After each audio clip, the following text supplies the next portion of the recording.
Good morning, everybody. Happy, I believe this is Holy Saturday, Good Saturday, something like that. The Saturday in between Good Friday and Easter. I appreciate everybody joining me today. Today we're going to talk about Mehdi Hasan and his interview with Matt Taibbi. And I'm sure everybody, if you're on Twitter, you've been seeing this because Mehdi Hasan has not stopped posting about it since this started the other day. So we're going to talk about that. Also, a couple of other news stories. First, I just want to make sure that I do have live chat open here on my phone so I can make sure that I get all of your super chats. Again, folks, I really do appreciate the support.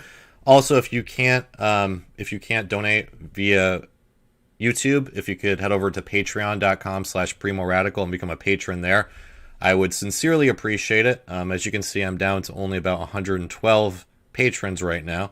So that support is appreciated, as well as all your other support.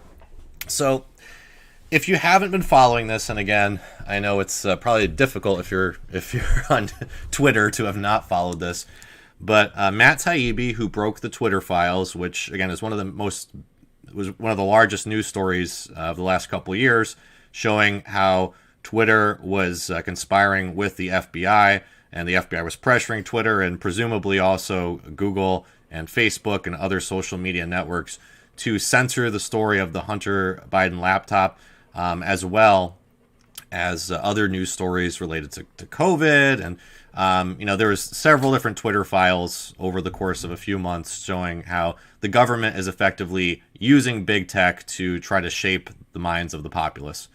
So Matt Taibbi, he had invited himself basically onto Mehdi Hasan's show, saying that he'd like to speak with him about it.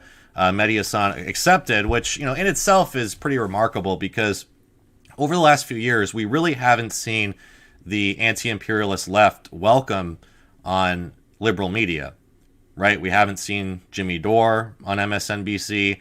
We haven't seen Oliver Stone. We haven't seen a lot of these major anti-imperialist leftists. I believe Russell Brand did do an interview where he embarrassed the MSNBC hosts over the last couple of years.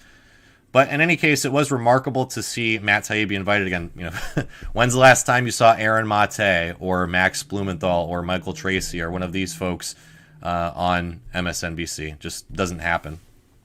So he was on there, and effectively it was just a hit piece. It was they were trying to blindside Matt Taibbi with some inaccuracies as far as one, he got an acronym wrong. He confused CIS with CISA.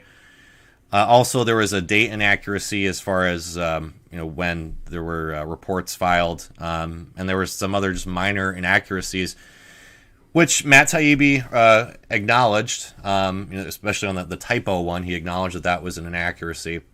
But the liberal establishment is using this to try to completely undermine everything about the Twitter files, which again is a series of reports from not just Matt Taibbi, but also Michael Schellenberger and Barry Weiss and others, showing that there was sustained communication and collusion between the U.S. government and Twitter, and again, presumably other tech giants. But because there was a typo in Matt Taibbi's report, that means that all of the Twitter files, everything having to do with, again, COVID, about things that were happening around the Middle East, just censorship of all kinds of news stories, censorship around the election, the banning of Donald Trump, all of that apparently we're supposed to ignore because there was a typo in Matt Taibbi's reporting. That would be like saying, with the Pentagon Papers, when that was exposed by Ellsberg, that there was a typo in Ellsberg's reporting, so, ignore the Pentagon Papers, that wasn't real. It's just the logic doesn't really follow. So, that was just ridiculous, and again, Mehdi Hasan and the liberal establishment has claimed victory in this case. Jon Stewart was getting on the bandwagon, so was Mark Hamill, who played Luke Skywalker, and it's just really insane how, they can obsess over such minutia and say that the whole larger story is therefore false. It doesn't make any sort of logical, rational sense.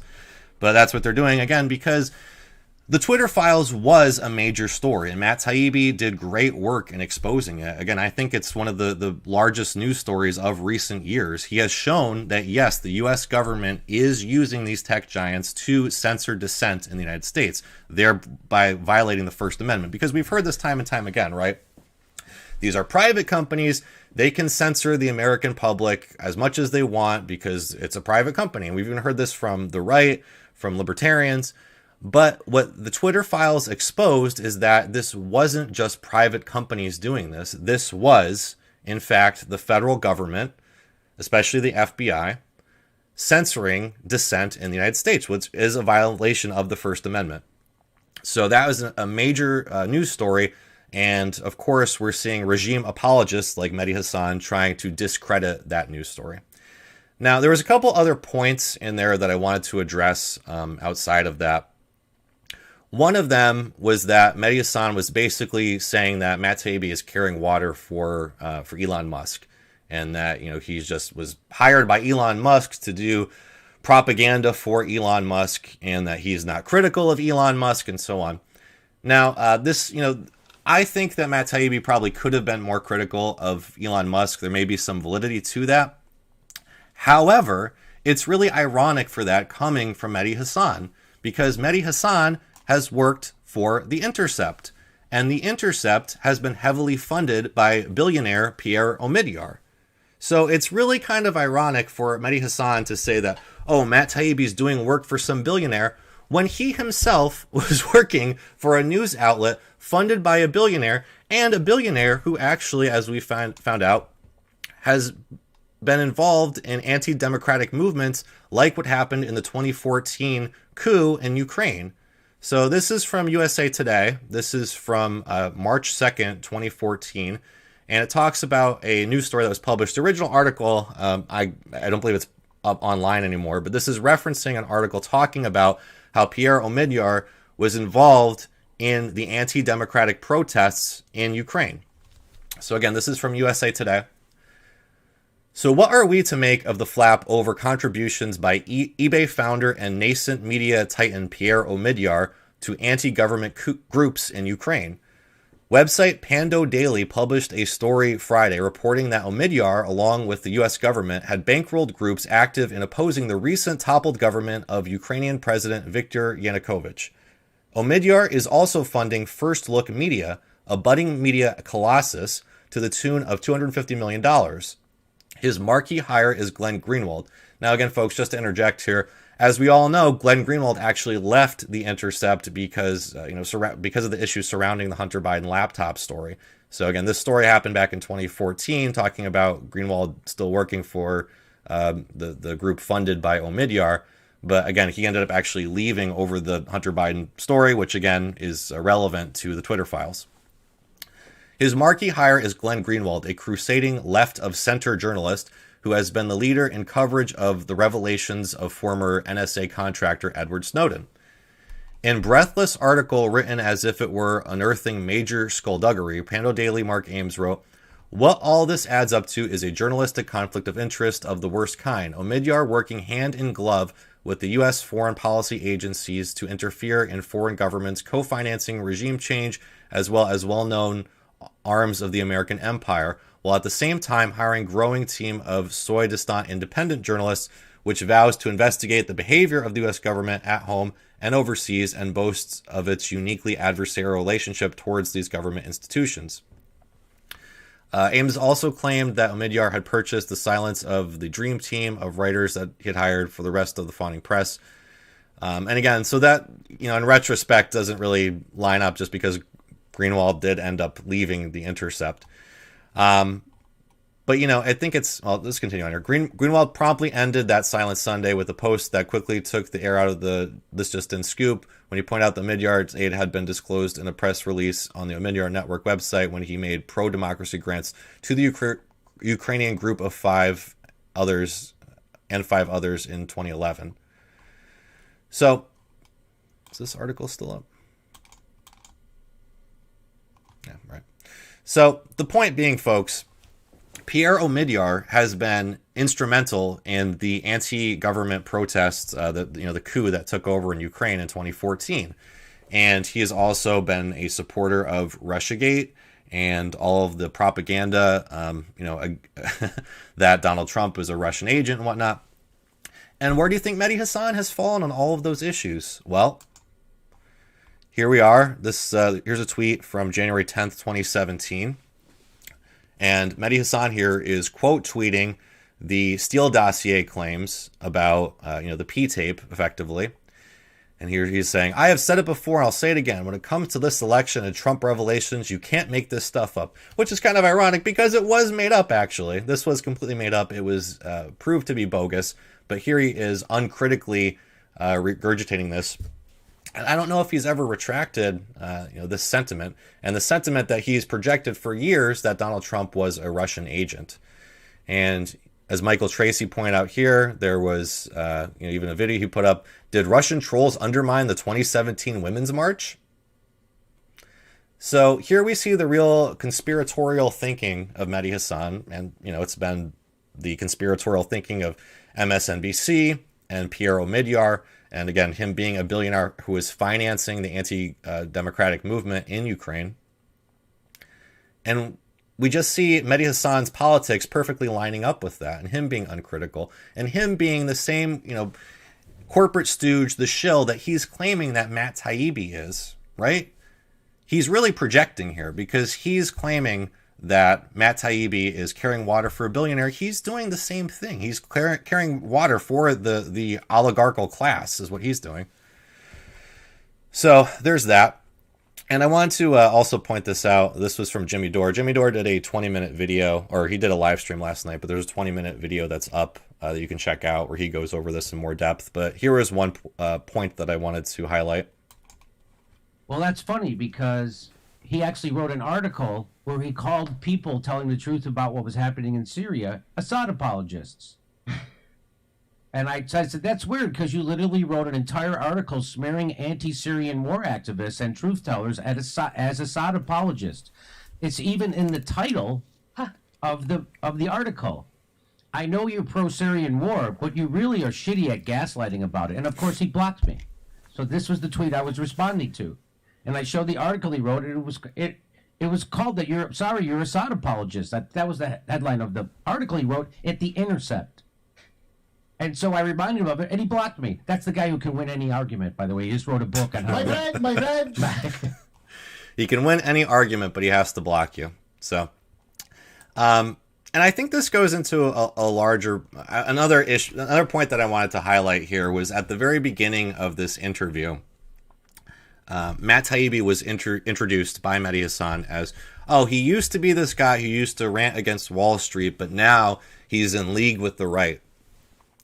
And, I think it's really telling because I've heard this again and again, right? Like I've heard what happened to Matt Taibbi, what happened to Glenn Greenwald, what happened to Oliver Stone, what happened to Julian Assange. They used to be so liberal and now they're in league with the right.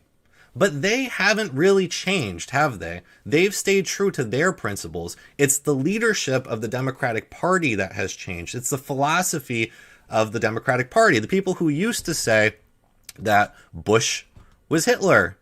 Now they love him. They love Bush. They're giving him awards. They're dancing with him. They're hugging him. George W. Bush, he's great.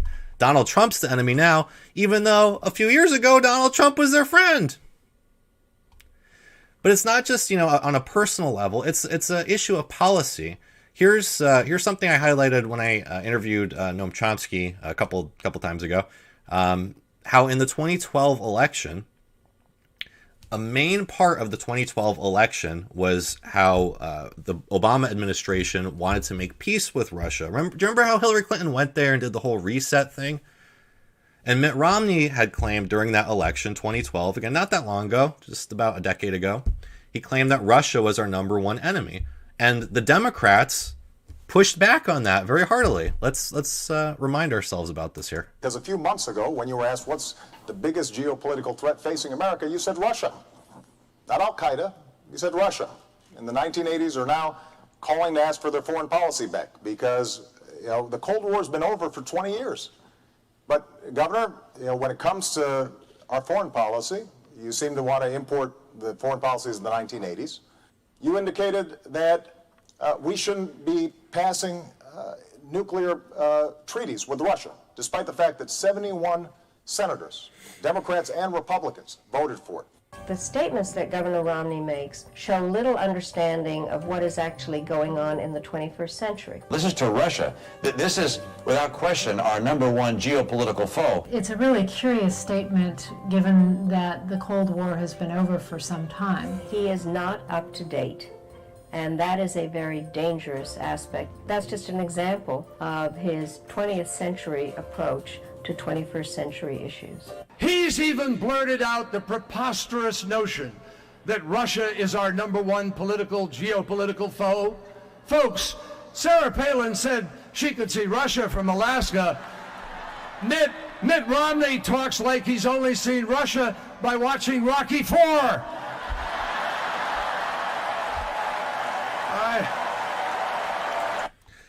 So that what? Oh, sorry. There's another one. Let's not forget Hillary Clinton. We have a lot of problems that are not leftovers from the past, but are of the moment.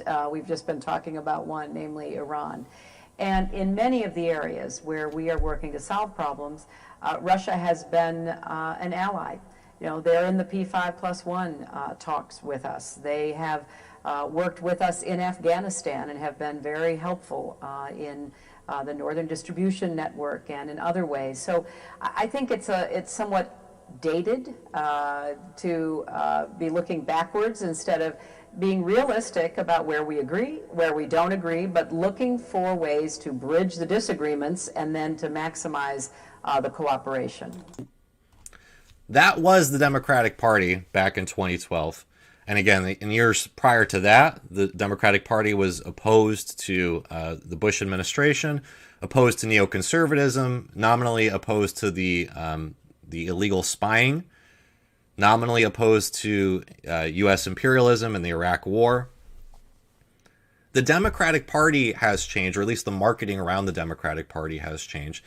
And, you know, again, to me, just thinking to Matt Taibbi and Glenn Greenwald and Oliver Stone, it must be like an episode of The Twilight Zone where you have all these friends and colleagues who celebrate you as a hero one day, and then the next day they think that you're absolute scum, but nothing that you have said has changed at all. The guiding principles of this party and all of the sycophants of this party and all of the stooges, the corporate stooges who are sycophants of this party, that has changed. That is what has changed. They have not changed at all. So now we see this party who, you know, they in the past they were looking for diplomacy with Russia, working together. Now they're pushing us to the brink of nuclear war with Russia. And, you know, part of that is the billionaire class who is pushing for it. People like Pierre Omidyar funding the anti-democratic movement in Ukraine, which overthrew the democratically elected government. And again, we covered how the Bush administration was really an architect of colonizing Ukraine on behalf of NATO. They were involved back in the Orange Revolution back in 2005, and the NGOs who were involved in that as well. And then additionally, in 2008, the Bush administration were the ones who said that Ukraine and Georgia were going to join NATO. And that was at a time when the polling around joining NATO in Ukraine was at a low. The majority of people in Ukraine did not want to join NATO.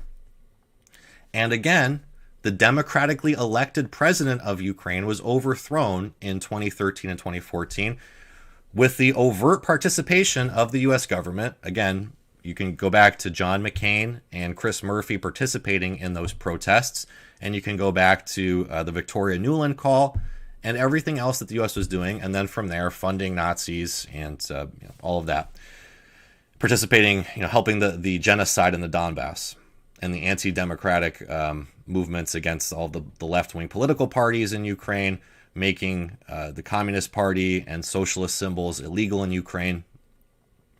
So it's really the philosophy of the Democratic Party that has changed. Not Matt Taibbi, not Glenn Greenwald, not Oliver Stone, not Julian Assange, not the anti-imperialist left. They've stayed the same. It's the Democratic Party and the marketing around the Democratic Party that has changed. And here's just another example of this. This was at a protest after Donald Trump was arrested. And sorry, who did this again? This is Due Dissidents. It says, we asked some resistance libs at Trump's arraignment if Bush should be prosecuted next. It didn't go well. So again, if you remember, back in the mid-2000s, George W. Bush was being portrayed as Hitler because, again, he was doing a lot of Nazi-esque things, and rightly so. And I think a lot of these people, a lot of these boomers here, probably were marching against the Iraq War, probably were against George W. Bush 15 years ago. But now let's see what their mindset is. So do you think he'll be found guilty? Justice is served, he sure will be, for this and all the other crimes that he's accused of. So do you think we should arrest George Bush next? Why? What, Why? Well, but should we? I mean, if we're going to hold people accountable. You know better than that? You don't think we should? I'm not going to be baited by you. I don't care what you think. Okay, so you don't think we should arrest George Bush for war crimes? Once you arrest George W. Bush, yeah, that's right. Okay. What do you think? Do you feel that he's... You know, it's really ironic, by the way, for somebody who's out protesting saying, I don't care what you think. Like, your whole thing right now is trying to get people to care what you think. Should be arrested? If a grand jury of average New Yorkers indicts him, then he should be arrested. Exactly. Well, you know, Michelle Obama called her partner in crime. Oh, you're going after a black woman now, of course, because that's clearly a white supremacist. So do you think that's why? So you have to demonize the black woman trying to get a point of pride. So if you criticize Candace Owens, you're a white supremacist? And you're on this. What if you criticize Candace Owens? Is universally respected, whereas Candace Owens is a pathetic grifter. Right. What if you...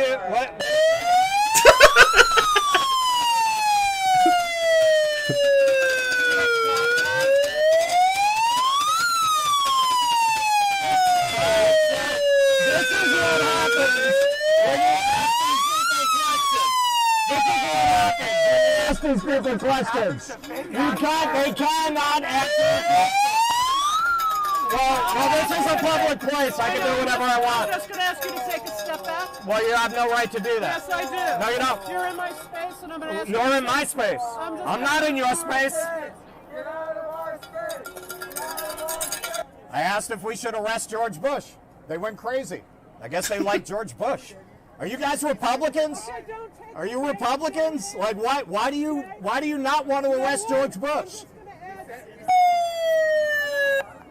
You know what? That sounds smarter than you do. So, do you think we should arrest George Bush? No? No answers on that?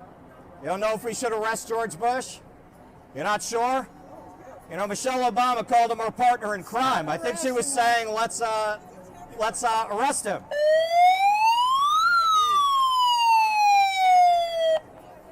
Huh? And, you know, this is the really ironic thing, too, right? Because we keep hearing this claim time and time again, oh, you guys are right-wingers, right? You guys are on the side of the right. You're the Nazbols. You're the Red-Brown Alliance. How is this not a Red-Brown Alliance? You love George W. Bush. When's the last time you saw TYT saying that George W. Bush should be arrested for war crimes? I haven't heard TYT say that in probably a decade or more. He's a war criminal walking the streets. So is Dick Cheney and everybody else that was involved in the Bush regime. And these are Republicans. But we don't hear any outrage about that. 1 million Iraqis died. 1 million Iraqis were murdered by George W. Bush, the man seen here getting a medal from our current president. And we don't hear anything about that. The only people that talk about that are the anti-imperialist left. We don't hear about that from Sam Cedar or TYT or Vosh or MSNBC. They don't talk about the fact that George W. Bush killed 1 million Iraqis and has never been held accountable. But, oh, Donald Trump made a false statement on an election form, so he should go to jail for 100 years for that. But let's not hold any presidents accountable for murdering men, women, and children around the planet. It's such BS, and it's such just nonsense.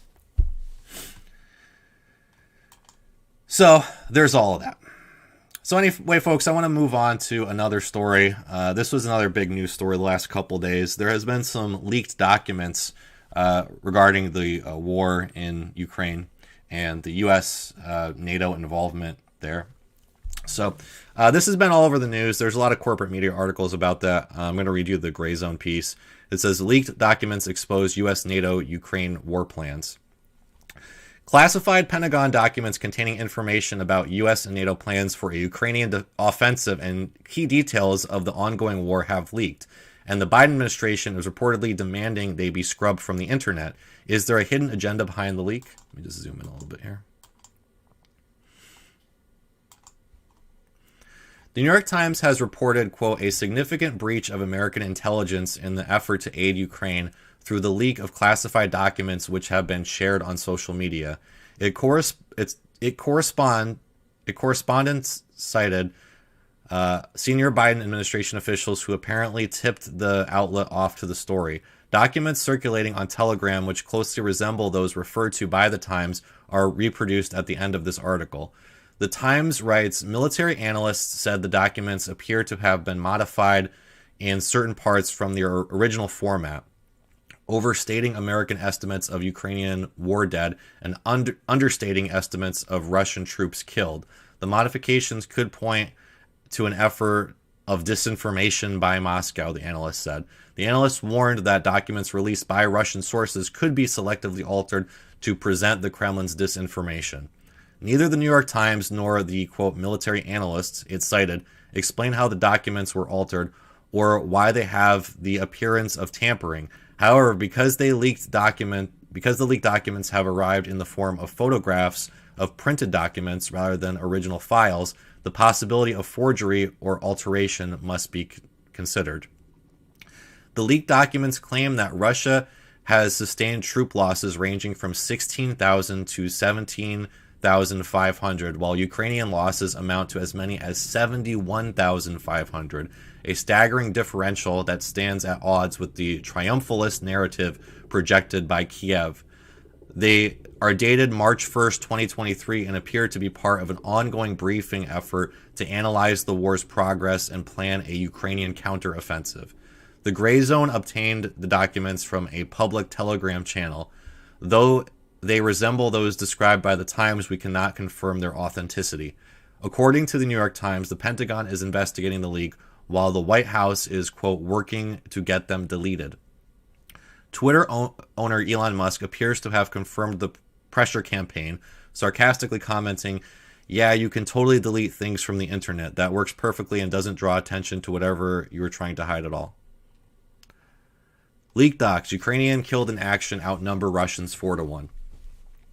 Perhaps the most notable piece of information contained in the leaked documents relates to military death tolls, with Ukrainian and Russian losses estimated at about a 4-1 ratio. According to one document, 71,500 Ukrainian troops have been killed in action. That figure is close to the 100,000 KIAs cited by EU Commission President Ursula von der Leyen in a November 2022 speech before her comments were retracted. It also tracks closely with statements by one of the Ukrainian President Volodymyr Zelensky's top advisors, Mikhailo Podolyak, who told the BBC in June of last year that Ukraine was losing between 100 and 200 soldiers per day, 200 deaths per day over the course of 370 days between the launch of Russia's military operation and the date of the documents would total 74,000. Other American and EU state officials have offered dramatically different figures, placing Russian KIAs over the six-figure mark. For instance, Norway's defense chief has charted 100,000 Ukrainian soldiers dead and 180,000 Russians, while chairman of the Joint Chiefs of Staff, Mark Milley, asserted that Russian losses were significantly well over 100,000. Another key detail in the document pertains to the size of the front lines in Donetsk. Russia maintains 91 battalions in the Donetsk axis with around 23,000 total personnel, while Ukraine maintains 8 brigades and 40 battalions with 10,000 to 20,000 total personnel. The documents also outline expectations of weapon deliveries to Ukraine from the U.S. and other NATO countries, along with training schedules for Ukrainian forces as a spring counteroffensive approaches. The timeline spans from January through April, detailing 12 Ukrainian brigades under construction and the weapons they have been or will be supplied.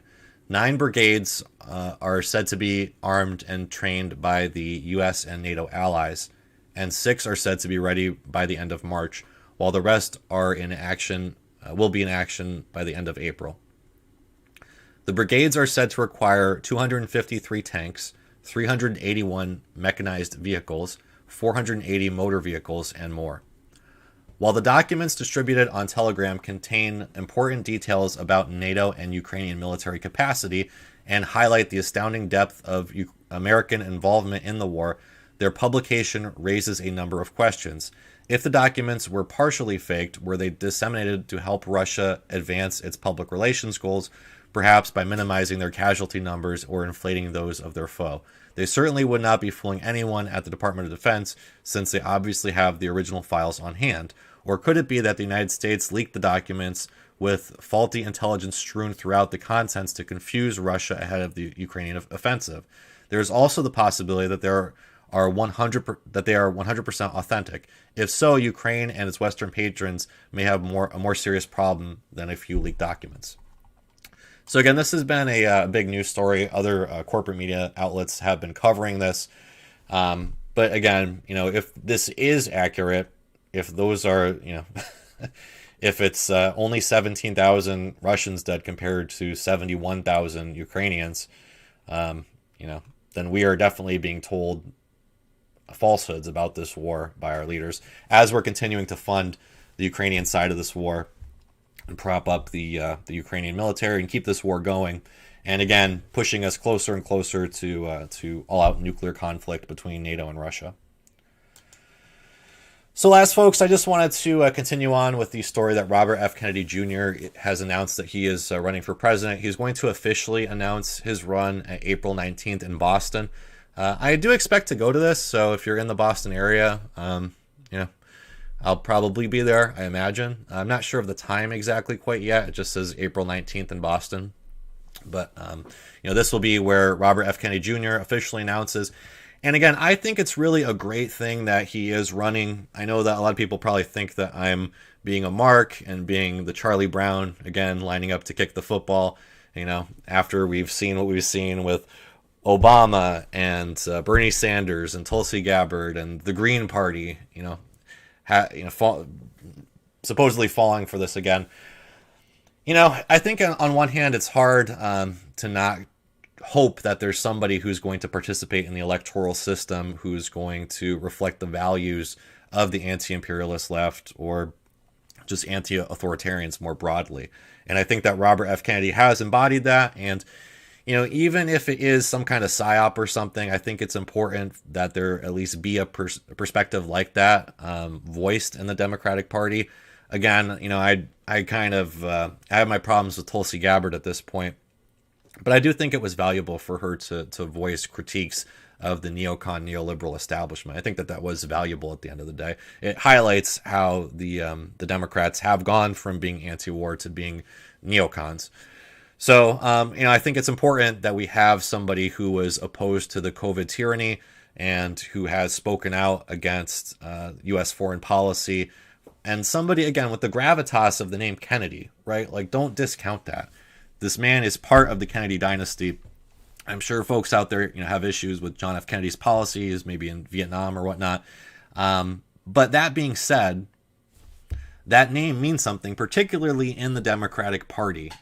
It represents to a lot of folks what the Democratic Party is supposed to be about, right? Camelot. And, certainly his father speaking on behalf of the poor and the working class. So to have him up on stage with Joe Biden and speaking truth to power, assuming that it can even happen. I don't even know if Biden's team would let Kennedy up on stage with him, but at least having these two run against each other in the Democratic primary, that's really valuable. So for that reason alone, I'm optimistic about that. And also, just look at some of the stuff that he's said. Here he is speaking out against the World Economic Forum. Yep, the Great Reset is about multinational corporate stakeholders at the WEF controlling as many elements of planetary life as they possibly can from the digital data humans produce to each morsel of food we eat. So again, what other Democrat are you going to hear that from? You're not going to hear that from Marianne Williamson. You're not. You're not going to hear that from, I don't know what Andrew Yang is doing, if he's still pretending that he's doing a third party, even though he's not. But you're not going to hear that from anybody but Robert F. Kennedy. And it's great. And I also saw some folks criticizing that he's running as a Democrat, saying that they wouldn't vote for him because he's running as a Democrat. Again, I wouldn't get so hung up on the parties. We know that the Democratic Party is corrupt. We know that he probably isn't going to be allowed to win the nomination. But I think that what you're missing here is the value of him running in that primary and being standing there juxtaposed to Joe Biden, who reflects all of the imperial corporate class's interests. So, again, I'm optimistic about that. And one other thing I wanted to point out here. Here's a tweet from some jabroni saying, RFK Jr. is not a Democrat. Yet another Russian asset. He works for Putin.